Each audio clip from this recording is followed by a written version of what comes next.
Drama serial मायरी में रहीला बहुत जालिम निकली। जब अम्मा जान की तबीयत रात के वक्त ठीक नहीं होती तो उनके कमरे में आकर उनकी मेडिसिन को धकेल देती है। अम्मा जान की तबीयत बहुत ज्यादा खराब हो चुकी है। उधर समीना एनी के ऊपर और फाकिर के ऊपर टूट पड़ी है, लेकिन ये बातें आयशा से भी बर्दाश्त नहीं हो रही। उधर फराज दोबारा से साइका के ऊपर टूट पड़ा है कि उसी ने उसकी जिंदगी तबाह की है। आने वाली किसकी मुकम्मल कहानी में आप सभी दोस्त देखेंगे। फराज बहुत ज्यादा गुस्से में आ चुका है और कोई भी आजकल काम नहीं कर रहा। उसे ना तो अपने बच्चों की फिक्र है ना ही कुछ। साइका को लेकर भी अब संजीदा नहीं है। बच्चों को पैदा तो कर लिया है, लेकिन उनको पालने का सिर्फ और सिर्फ उसने नहीं सोचा। उसने इस बार यही सोचा था कि सारी की सारी प्रॉपर्टी घर उसके नाम हो जाएगा और उन सब चीजों का वो मालिक हो जाएगा, लेकिन ऐसा ना हुआ। यहाँ पर साइका भाभी टूट पड़ती है, कहती है कि ना आपको मेरी परवाह है ना बच्चों की। यहाँ पर फराज कहता है कि अपनी जुबान बंद रखो और उसे उंगली दिखाता है। आइंदा के बाद तुमने मेरे साथ कोई भी बात की ना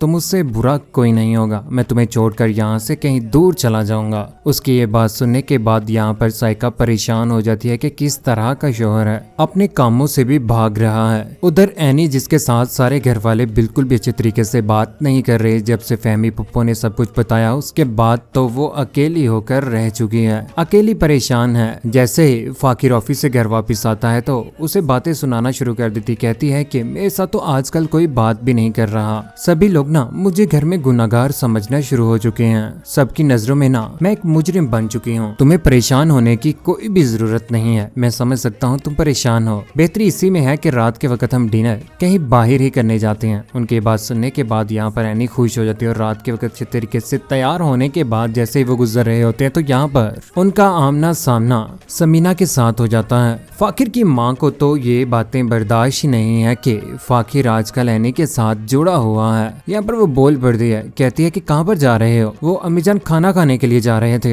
हर घर के ना असूल होते हैं, कोई तौर तरीके होते हैं। घर में रहने वाले हर शख्स को ना उसकी पाबंदी करनी होती है। बेहतर होगा कि आप अंदर चले जाएं, इसी में आपकी बेहतरी है। और इस वक्त घर से बाहर निकलना, पता है ना पहले भी आप लोग जब गए थे रात के वक्त बाहर मत निकलना आइंदा के बाद। यहाँ पर एनी बहुत ज्यादा परेशान वो कमरे में वापस आ जाते हैं, लेकिन जाकर वो सुबह के वक्त अपनी माँ को भी बताती है कि आजकल ना मेरी सासू माँ मेरे साथ अच्छा नहीं कर रही। रात के वक्त हम खाना खाने के लिए जाने लगे थे, लेकिन उन्होंने हमें रोक दिया है। आयशा कहती है कि बेकार का गुस्सा उतार रही हैं तुम पर। उनका बेटा जो उनके सामने तुम्हारे लिए खड़ा हो चुका है, उनसे ये बातें कहाँ हजम होनी है। इस बार उन्होंने तुम्हें तंग ही करना है। अब तुम्हें सब्र का मुजाहरा करना होगा। और फाकिर जब तुम्हारे साथ बेहतर है तो तुम्हें और क्या चाहिए। यहाँ पर एनी खुश हो जाती है कि उसका शोहर अब उसके साथ है। उधर रात के वक्त जैसे ही आवाज सुनती है कमरे से अम्मा जान की तो यहाँ पर रहीला दरवाजा खोल देती है। देखती है अम्मा जान की तबीयत ठीक नहीं है। वो मेडिसिन पकड़ने लगती है तो मेडिसिन भी नीचे गिर जाती है।